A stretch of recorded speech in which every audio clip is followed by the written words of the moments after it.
The city is filthy. The night sky pours down rain like it has a personal grudge. The rhythm of droplets on the pavement echoes through the city's desolate alleyways, a mournful serenade to the lost souls that roam this town. The rain comes from above, but something else comes from below. A thick black sludge seeps up through the cracks in the streets, as if the city itself is bleeding its own filth and corruption. It'll stick to your soul, they laugh. But most people have long stopped wondering what exactly is oozing up through the ground. Just another bit of filth to scrape off at the end of the day.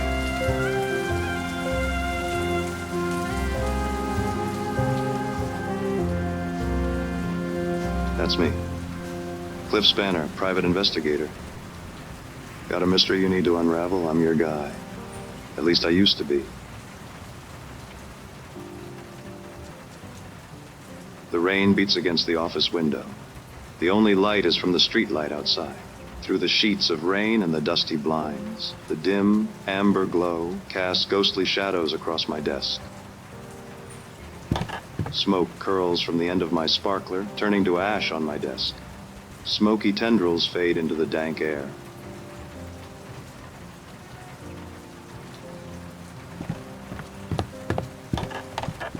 A A sign on the door reads, Cliff Spanner, Private Investigator. A sudden knock on my office door shatters the silence. Yeah, come in. A woman steps into the room. Her silhouette oozes sensuality. Her eyes shimmer with desperation and allure. Her face is stunning. She moves with an elegance that seems to defy the grimy streets she must have traversed to get here. I catch a hint of her perfume, something intoxicating as she approaches my desk. I need your help, Mr. Spanner. There's something terribly wrong, and I don't know who else to turn to. Need a light?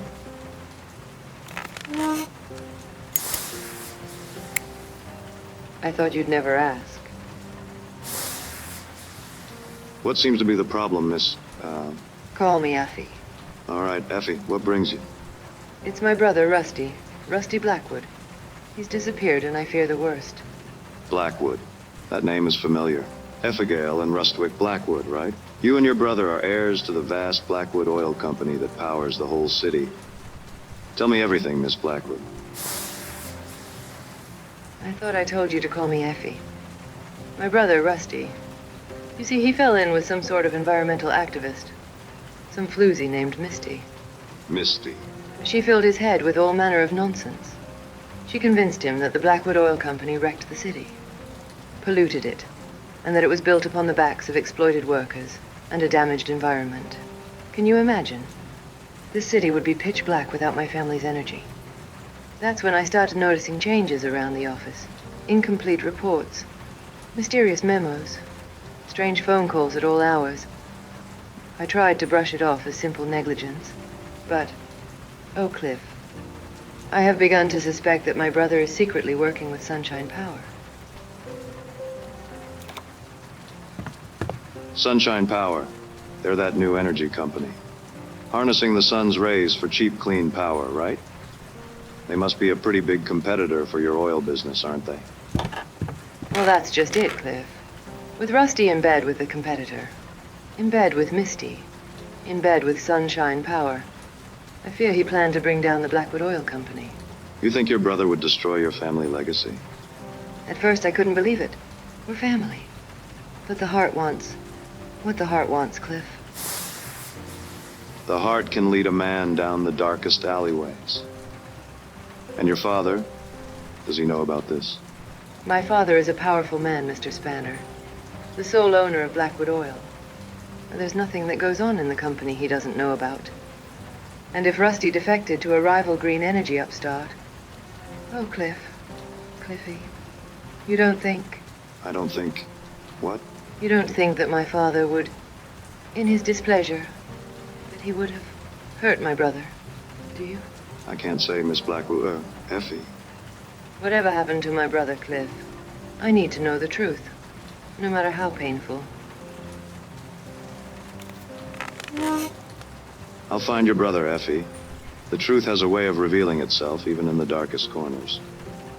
Thank you, Mr. Spanner.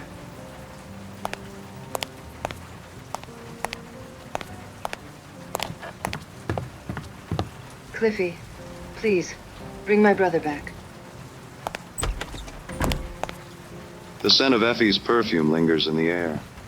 It is certain this case will be my greatest trial yet. The stakes are high, the danger palpable, but I am a private eye, born to the shadows, a crusader in the face of darkness. I am Cliff Spanner, and I have a mystery to solve.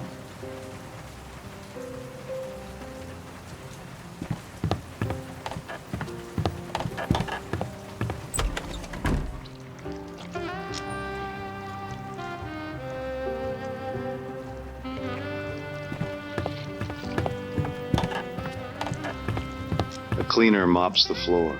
It's late, well beyond working hours.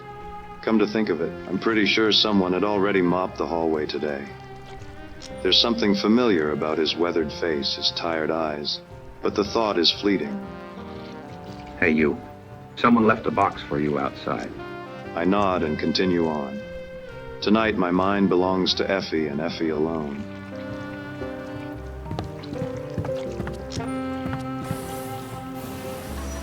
I step into the inky black night.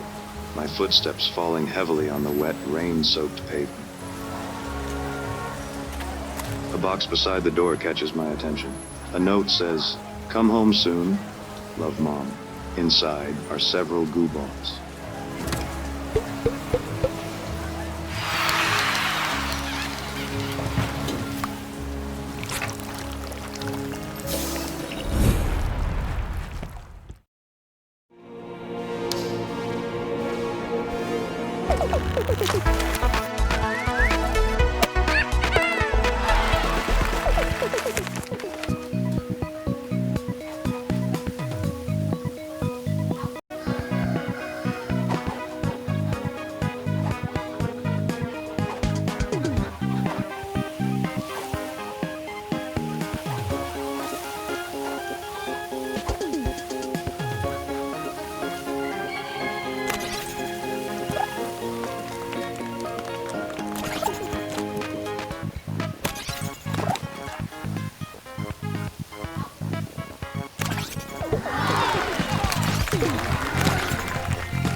I make my way to a dingy bar called the Sour Note, a haven for those seeking solace from their troubled lives. I'd gotten a tip that Rusty Blackwood, the man I'd been hired to find, has a taste for this joint.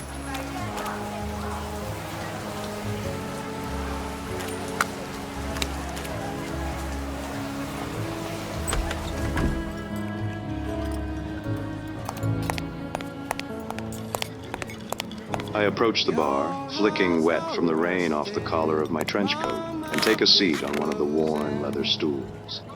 What's your poison, stranger? Just information tonight. I'm a bartender, pal, not a library. All right, give me a frosty glass of milk.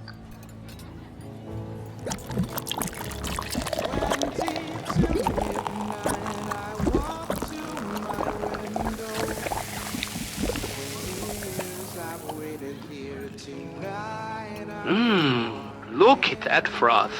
Say, ever have a man named Rusty Blackwood stop in here for a frothy cup? I've got a photo of him here.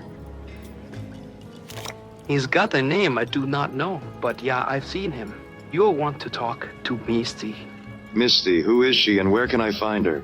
Just turn around. She sings for you now.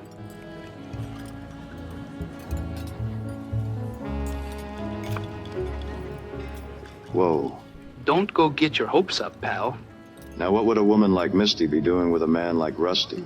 She likes some trouble, you know, but I ain't seen these Rusty in a long distance. Were they, involved in a duet? Huh? Were Rusty and Misty both riding side saddle on the same steed?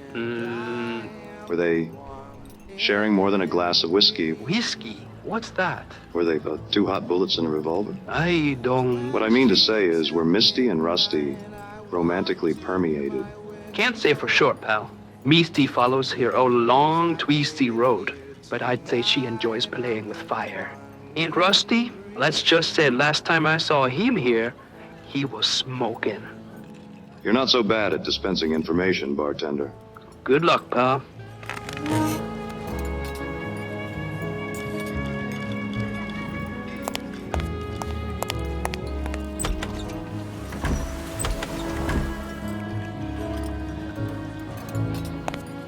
Misty's sultry voice floats in the air like a wounded albatross. She sways to the rhythm of the music. Her eyes move languorously from one patron to another, as if cataloging their sins. 20 years I've waited here tonight. I'm the one in green.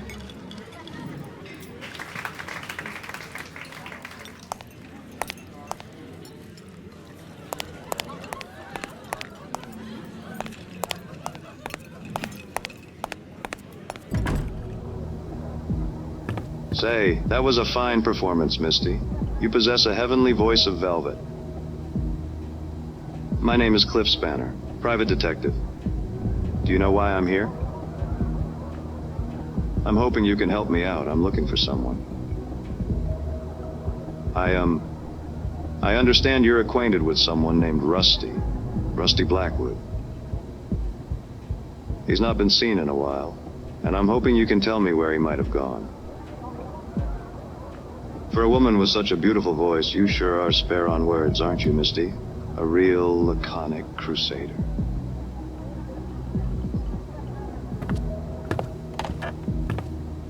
Oh, she's a knockout, isn't she? She should be illegal. Can I help you, sweetie? Did you enjoy yourself? Thank you, but I'm asking some questions of Misty here.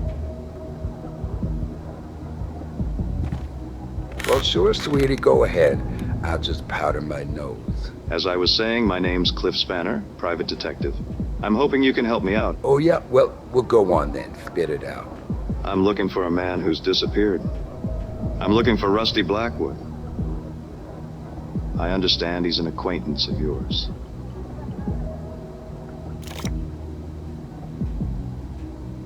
Do me a favor, sweetie. Turn around, please.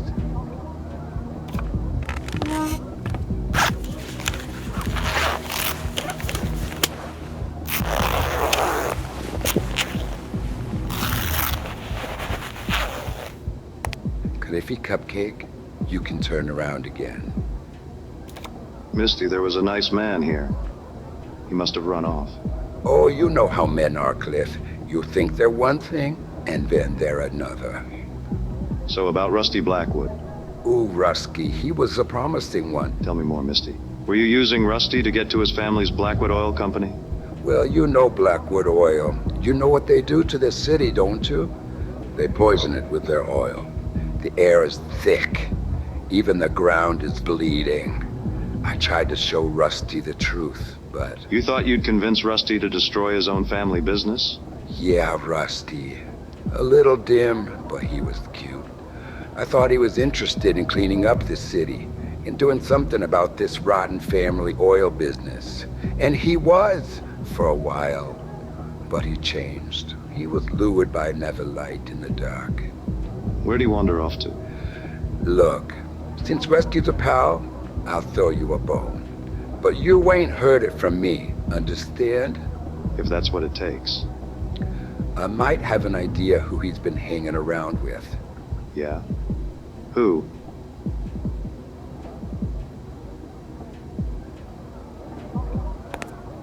There's a man, Dmitri Cognac. He's a real charmer. A gentleman of the night, a distant mountain of ill repute. You catch me? I think I know the type. The city is lousy with characters. Most of them shady. Watch yourself, Spanner. Dmitri is more than you probably expect. He has the way of crashing even the sturdiest ships into his rocky shore. He has the way of getting what he wants, even from tough nuts like you. What would he want from... Just find Dmitri Cognac, you'll understand. He's usually on the last train out of the city, the midnight steamliner. If you leave now, you still have time to catch him tonight, if you hurry. What makes you think he'll talk to me? Well, he won't, not with that attitude. Look at you all dressed up like a private dick. Just doing my job, ma'am. Oh, sweetie, you're just a fool in drag. But so is everyone you've ever met. Anything else you need to tell me about Dmitri Cognac? You're gonna need something to loosen his tongue.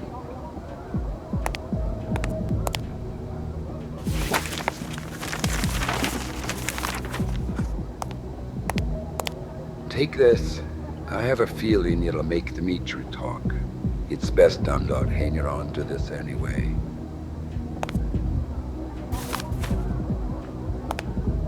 It's been a pleasure, Misty. Just be careful, Spanner. Now scuttle off, sweetie. I need to go get ready for my next set.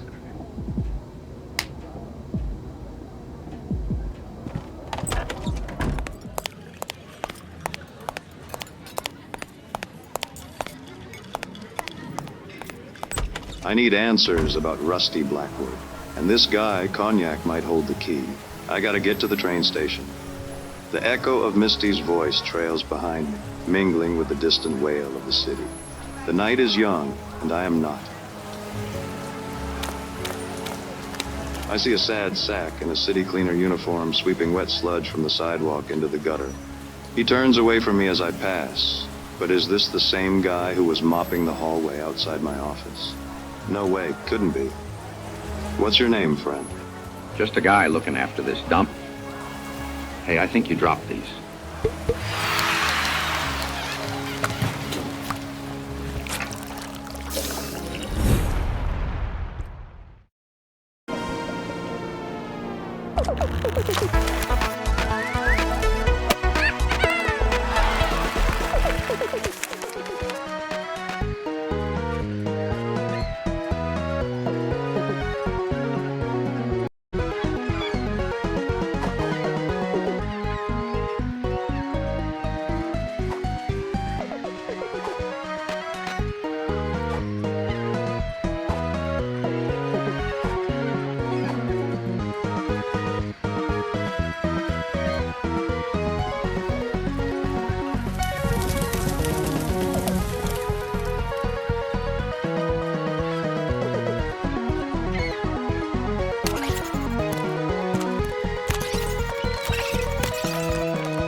I catch the last train out of the city. All aboard the midnight steamliner. It cuts its way out of the city like a neon blade to the outskirts. A ramshackle smear of strip malls and cheap motels that splatter out of the city like an exit wound. I'd ask that you leave me be, sir. I can't shake the feeling I'm being tailed, that someone is watching me. Here you go, you poor old thing.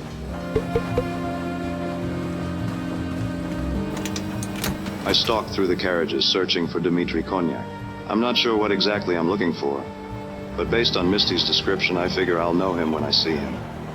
All I know is that Konyak is a dangerous man whose charisma is inescapable. I'm late. Here, you can have these. A chill runs up my spine. Something isn't right, but I press on. Whose kid is that? Hey, mister, you look funny.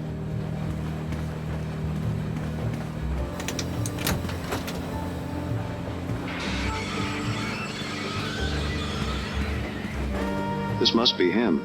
Dmitri is a hard man to miss. He's sitting in a dimly lit booth, accompanied by a stunning woman who looks me up and down as I approach. Well, go on then. Don't just monologue to yourself. Now let's hear what's rattling around in that pretty little head. Dmitri is a large man, robust, spilling out of his seat, a relic from a time when indulgence was a luxury. His substantial girth, once a symbol of opulence, now hints at the sins he must have savored. The man is immaculately groomed, his mustache adding a touch of rugged sophistication. Well, thanks. I enjoy my sophisticated mustache, too. I knew my monologuing would get me in trouble one day. Finally, something interesting is about to happen. Come sit with me, Hanson. Let's wait for it together. What's going to happen? Come sink your teeth into a buttered roll.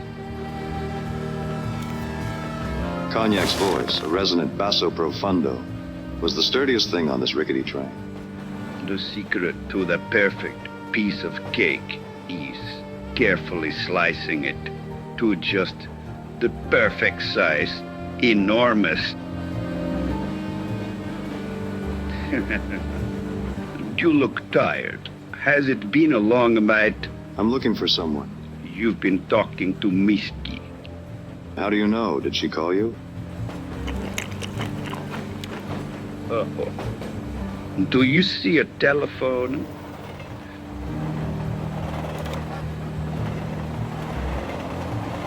You've brought your past with you. Every line under those cute little vodka bottle glasses. That cloud of Misty's perfume you waft him here with, I always told her she wore too much. I hope my acquired scent didn't disturb the other passengers. It doesn't matter. Of course it matters. It's my job to move like a shadow in the night, to not be seen or smelled. It doesn't matter because there is no one else on this train. Of course there are, Konyak. I talked to lots of passengers in the carriages before you. Ghosts. They're all ghosts. Did you try the ham?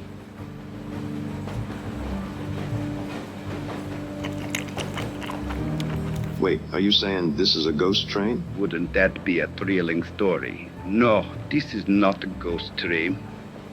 I'm not sure I understand. Pick someone. Anyone on the train you think you make. That woman with feathers in her hair. That man with a freshly pressed suit who looked nervous in the second car. Where are they going? It doesn't matter. Are they going to work? What would happen if they didn't go? Nothing. Nothing would happen. The train would still arrive on time. Their workplace would hire someone else. The papers would still get photocopied. Ghosts. Every one of them. Gruyere.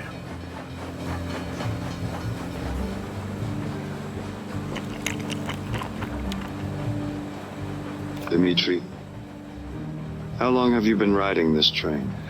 Maybe I've been on this train for 200,000 years. Or maybe I didn't exist until you trotted through that door over there. The more interesting question is, how long am I going to be here? Well, the end of the line is coming soon. What is it you really want to ask? And you simply must try the salami.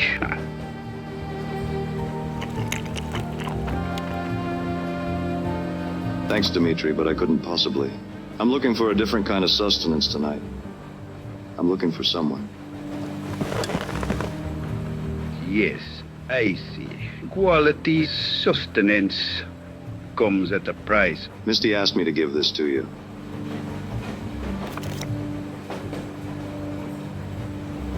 And what did you say your name was? Spanner. Cliff Spanner, private detective. You seem to have captured my attention, Mr. Spanner. How may I help you? Rusty Blackwood, heir to the Blackwood Oil Company, is missing. I understand he may have interacted with you. Rusty Blackwood. The poor fool got tangled up in something stickier than he could handle. He stumbled onto some secrets, dangerous ones. Tell me everything, Cognac. Spare no detail. Rusty had evidence. Documents that could bring a whole charade crashing down. Charade? What charade? How did you...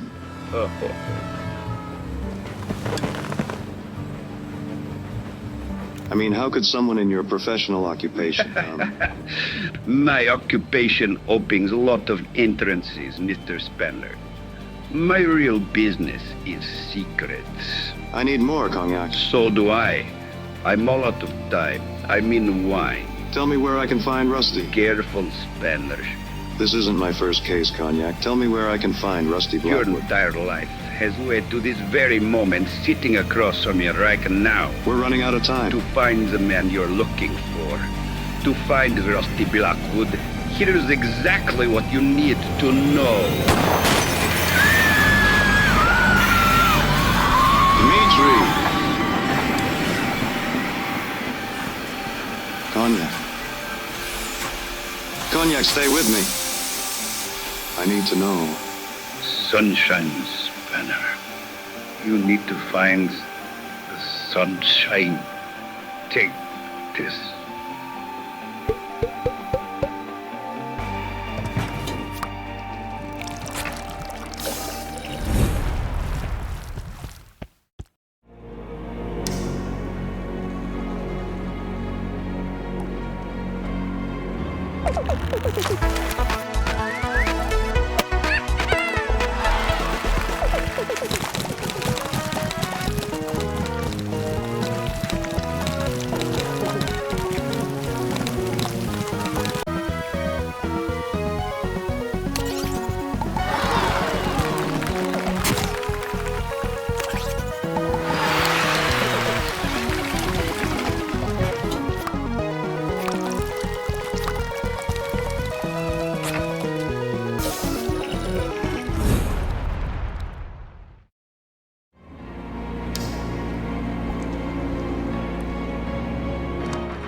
Even here, at the edge of civilization, the streets glisten with black ooze seeping up from below. In every direction there are forgotten lots and buildings, tucked away, left behind, like bad memories. An animatronic cactus stands beside me wearing a sombrero.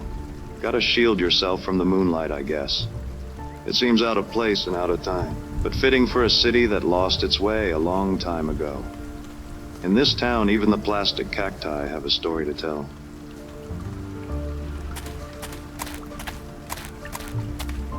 A lone figure mops gleaming puddles infinitely towards the horizon. Just another part of the scenery.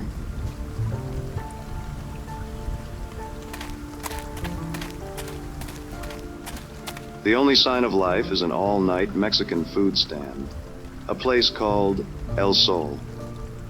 Lately, I've had a taste for trouble and a knack for finding it.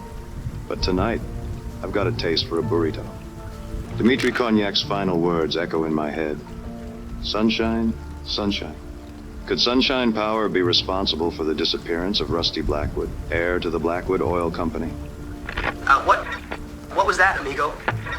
Could a company that produces cheap, clean energy really be guilty of homicide, of cold-blooded murder? Look, man, I get paid $4 an hour. Hurry up and order, will you? Could Sunshine Power have assassinated an heir to their rival? No, that would be too dark, too twisted, even for this city. The explanation was probably something simpler, something more elegant. Bro, what sunshine? It's always night in this city. It's always raining. Are you gonna order or what? Sorry. Yeah, I'll have a grande burrito and, oh my God. Like a flash of lightning piercing the night sky, it hit me. The answer I'd been seeking. The truth about Rusty Blackwood. This is going to shake the very foundation of the city. I mean, it's just a burrito, bro. That'll be $16.99.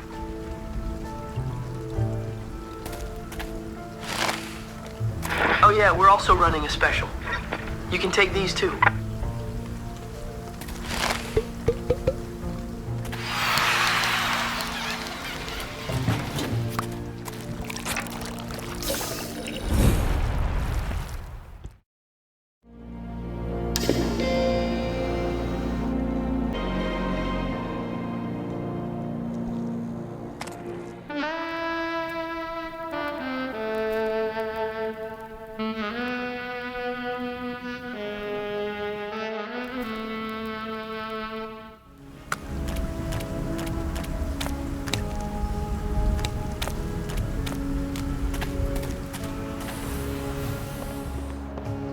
As I step into the opulent lobby of Sunshine Power's headquarters, a sense of unease washes over me. Rows of potted plants stretch their leaves toward brilliant lights.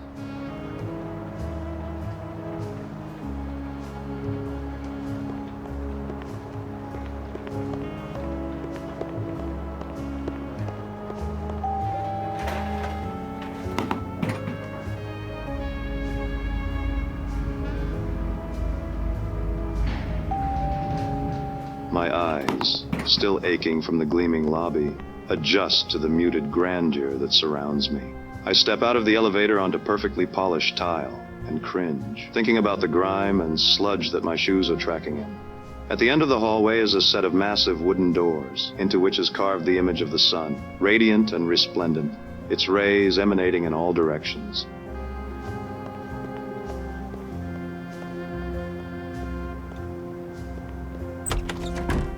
I step into a palatial penthouse suite. A bank of towering windows look down over the twinkling lights of the city. A wide desk of burnished mahogany, behind which a lone figure sits, their back to me, in a high-backed leather chair.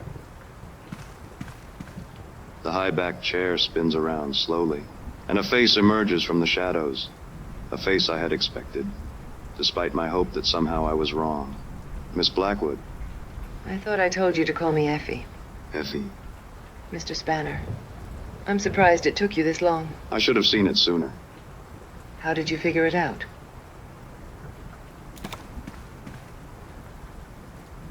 In a city of endless night and constant rain. Sunshine, Effie. Sunshine is a rare sight. Yes, Cliffy. And yet here we have sunshine power, somehow generating unlimited energy from the sun. The sun that never shines. Oh, it's a great story, isn't it? It makes us feel warm. It makes us feel good, doesn't it? But it's an illusion. A mirage. I can see you're enjoying this. I figure sunshine power is nothing more than a clandestine subdivision of Blackwood Oil, designed to deceive environmentally conscious customers and the city regulators. It was never meant to provide clean energy, only the appearance of clean energy. And my brother, Rusty? Your brother figured out this filthy secret, and he threatened to expose you and destroy the family business. And you, Miss Blackwood, to protect your family's legacy, had your own brother killed. No, it wasn't you who murdered Rusty, Miss Blackwood. In fact, it wasn't a person at all who murdered Rusty. It was the weight of family legacy. You missed your calling, Spanner. You should be writing for the pictures. Tell me, Miss Blackwood, why did you hire me?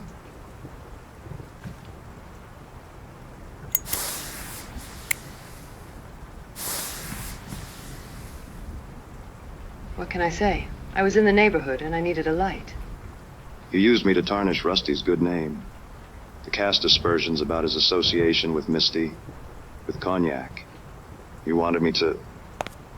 Cliffy, hush. It's not as complicated as all that. So what then? Yes, you're right. Rusty's dead. I had him pushed into a vat of oil, pulverized, turned into a few kilowatt hours of energy, and fed back to the city. It was the most he'd ever contributed to anything, really. Why? Because he found you out? The truth is, Cliffy, there's only one thing I didn't expect. That I would... Okay, guys. It's time to clean up. Can I help you, sir? You're not supposed to be up...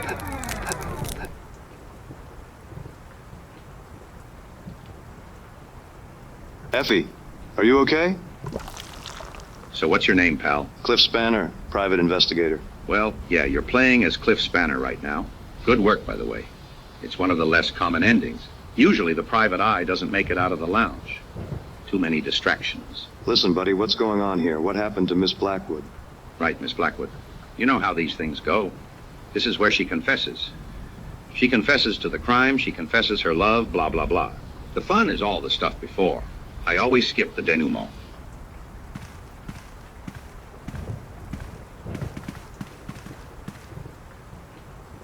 What are you talking about? Take a look out there, Cliffy. See that city?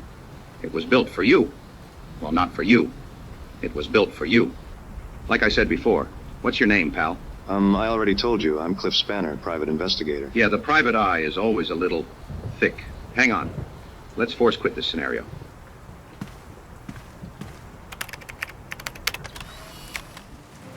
Oh, Cliff, I need help. You see, it's my fourth husband. He's missing. Cliff, won't you please help me, please? Dang it. Hang on. Our credit card machine isn't working, so you'll need to download the app. Bah, wrong again. Yeah, help me.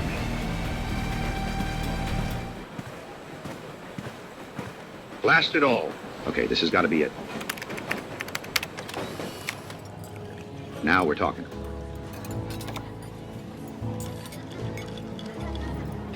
Cheers.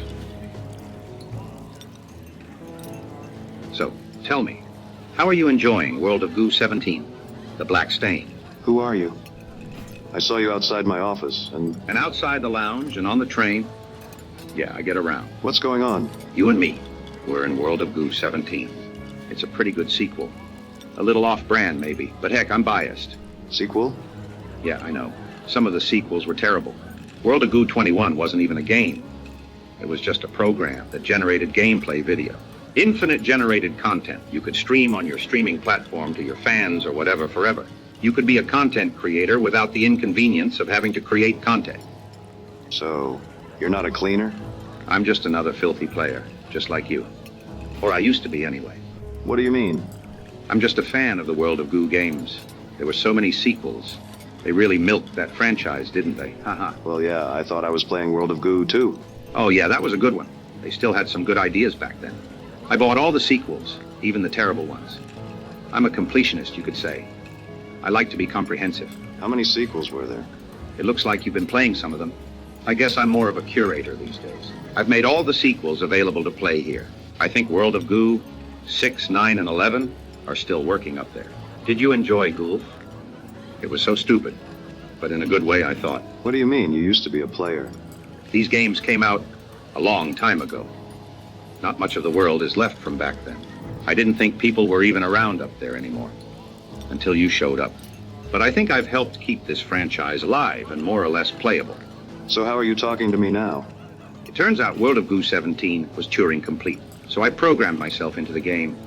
It wasn't my favorite sequel, too wordy for my taste, but it let me live forever, so I rate it 4 out of 5 stars. I'm sorry, that means the real you died. I mean, a long time ago. Yes, I expect so. How about you? What's your name, pal? I was playing World of Goo 2, and suddenly the game said I was in World of Goo 17, and made me Cliff Spanner, so I just played along. I've played World of Goo 2 hundreds of times, and that's not what happens. What chapter are you in? I'm in Chapter 4. Chapter 4 in World of Goo 2 is supposed to be set in a television animated series spin-off. I guess I just thought you were like the wacky character in World of Goo games that you meet near the end of the 4th chapter. This isn't right. So, cleaner? Or curator? What do you really look like? Are you sure you want to see?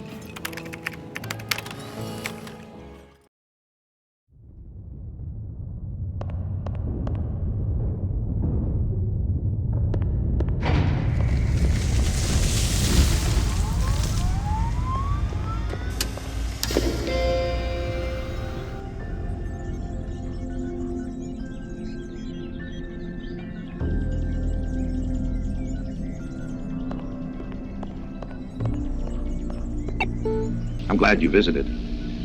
It must be lonely here, spending eternity inside the 17th sequel. It's been a long time, but the art in 4 or 5 of the scenes is pretty good. I like to hang out in some of them. I don't think I would want to live forever inside a noir-themed sequel. I eat a lot of late-night burritos. Thank you for keeping the World of Goo sequels alive and playable after all these years. It was my pleasure.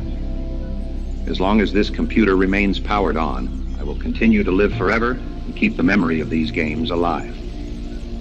Is there anything I can do for you? Well, maybe there is one thing. Sure, what is it? Well, I made some World of Goo fan fiction levels, but nobody has ever played them. Do you want to play one? Sure. Oh, great. I hope you like them. Just walk that way.